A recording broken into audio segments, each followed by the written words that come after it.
মশলা কিচেনে তোমাদের ওয়েলকাম জানাচ্ছি। আজকে আমি তোমাদেরকে রাগির রুটি করে দেখাবো। এটা একটা রিকোয়েস্ট রেসিপি। এগুলো হলো রাগি।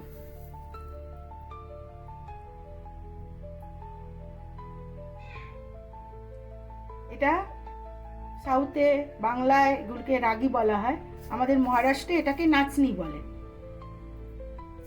এবার এটা হলো তার আটা। দেখো আটাটা একটু মোটা মোটা পেশানো, এটা ভালো করে বারিক করা যায় না। এই রাগির রুটি ডায়াবেটিস নিয়ন্ত্রণ করে, মোটাপা কমায়।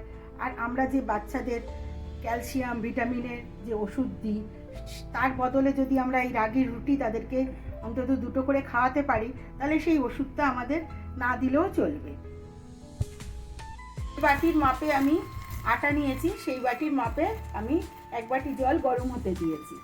এবার দেখো আটাটা সব জায়গায় সমান হয় না, সেই জন্যে মানে পেশানোর ওপর নির্ভর করে, সেই জন্য খানিকটা ঈষদুষ্ণ গরম জল তোমরা রেখে দেবে। আর আটাও তার সাথে রাখবে, কারণ কি মাখার সময় হয়তো জলও দিতে হতে পারে, আটাও লাগতে পারে। এবার এর মধ্যে না আমি অল্প ঘি দেবো।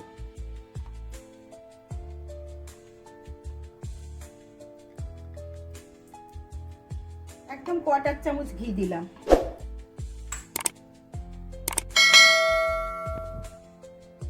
এক চিমটে নুন দিলাম।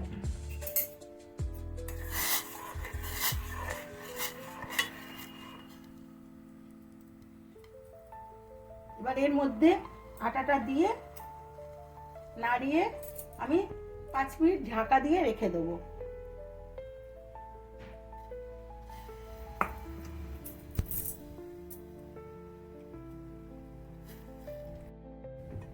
ওটা গরম অবস্থায় গ্যাস বন্ধ করে আমি 5 মিনিট ঢাকা দিয়ে রেখেছিলাম। এবার 5 মিনিট পর এটা নামিয়ে আমি হালকা ঠান্ডা করে নিয়েছি। এবার এটাকে আমি ভালো করে মাখবো, সেই জন্য আমি একটু গরম থাকতে মাখতে হয়, হালকা মতো গরম আছে, এটা আমার হাতে লাগবে, সেই জন্য আমি একটু ঠান্ডা জলে হাত দিয়ে এটাকে ভালো করে মাখবো।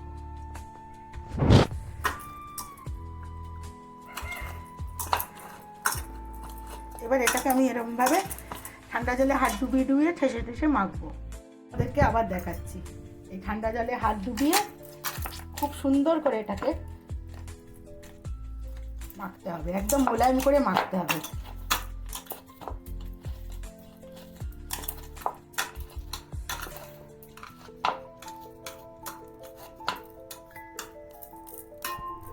দেখো এটা দেখো এগুলো আমি লেচি কেটে নিয়েছি। এবার এই অবস্থায় ঢাকা দিয়ে রাখবো। এভাবে ঢাকা দিয়ে রাখবো, বেলার সময় একটা করে নেবো আর বেলবো। দেখো এটাকে আমি বেলবো।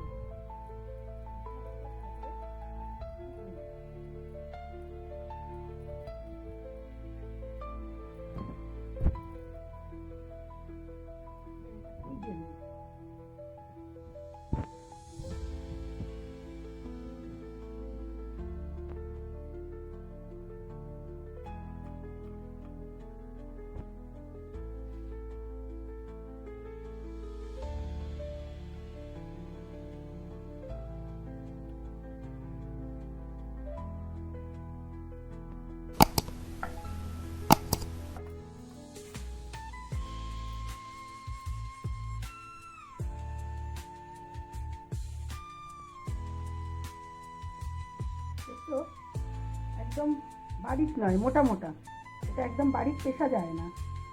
জোয়ারিও তাই, তবে জোয়ারি এর থেকে বেশি পাউডার করে পেশা যায়।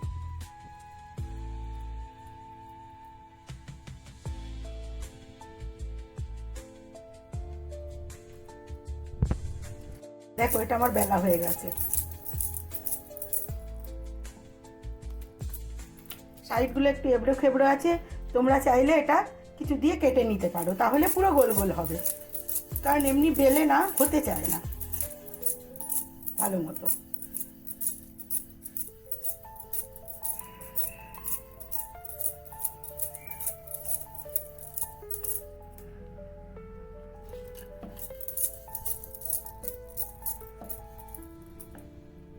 তোমাদের কাছে যদি এরকম কালো কুলো চাটু থাকে তাহলে তোমরা সেটাই ইউজ করবে, নাহলে আটকে যায় চাটুর মধ্যে। হ্যাঁ, ননস্টিক ব্যবহার করতে পারো, কিন্তু ননস্টিকে তাড়াতাড়ি হয়ে যায় তো, তাহলে ভেতরটা কাঁচা থাকতে পারে। যদি এটা গরম জলে ভাপানো হয়েছে কাঁচা হবে না। এবার আমি এইভাবে আর একটা বেলবো, ওটা যতক্ষণ হচ্ছে সময় লাগে এটা।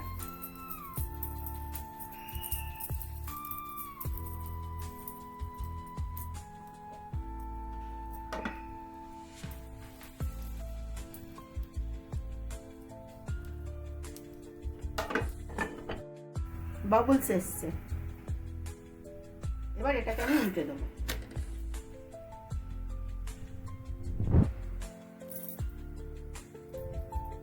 পিঠটা একটু হতে দেবো।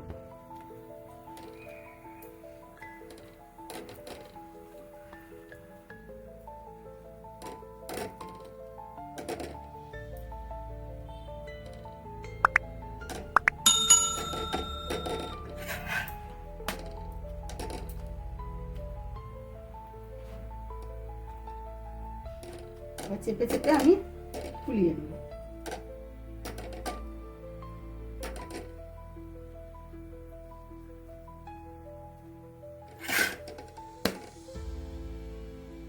দেখো এটা আমার হয়ে গেছে। একটা জায়গায় মানে একটা পরিষ্কার রুমাল বা কাপড়ের মধ্যে রেখে এরকম একটা জালি থালার মধ্যে এইভাবে চাপা দিয়ে ঢাকা দিয়ে রেখে দেবে। পরপর রুটি বানাতে হবে আর এরম ভাবে রাখতে হবে, তবে রুটিগুলো নরম থাকবে। দেখো আর একটা বেলে দেখাচ্ছি।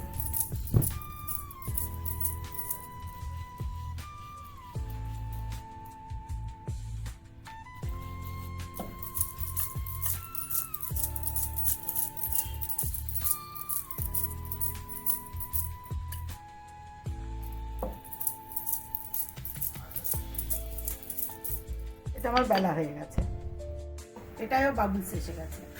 এবার এটা উল্টে দেবো।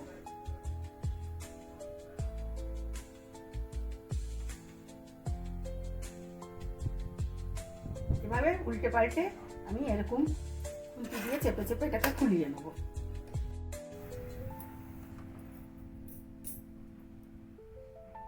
এটাও দেখো আমার কি সুন্দর ফুলে উঠেছে। আবার এটাকে নিয়ে সেম ভাবে ওরকম কাপড়ের মধ্যে রেখে দেবো। রাগের রুটিগুলো আমার হয়ে গেছে।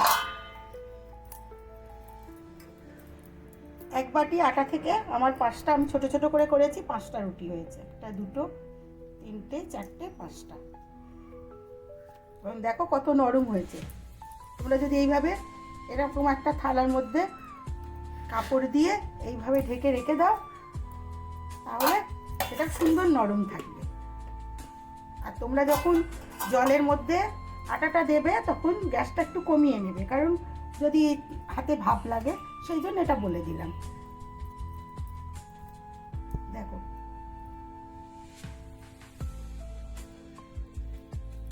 তোমাদের যদি এই রাগি বা নাচনির রুটির রেসিপিটা ভালো লেগে থাকে তাহলে তোমরা অবশ্যই এটা লাইক করবে, এটা বেশি বেশি করে শেয়ার করবে। আর যারা নতুন আমার চ্যানেলে এসছো তারা অবশ্যই আমার চ্যানেলটাকে সাবস্ক্রাইব করবে। ভিডিওটা দেখার জন্য তোমাদেরকে ধন্যবাদ।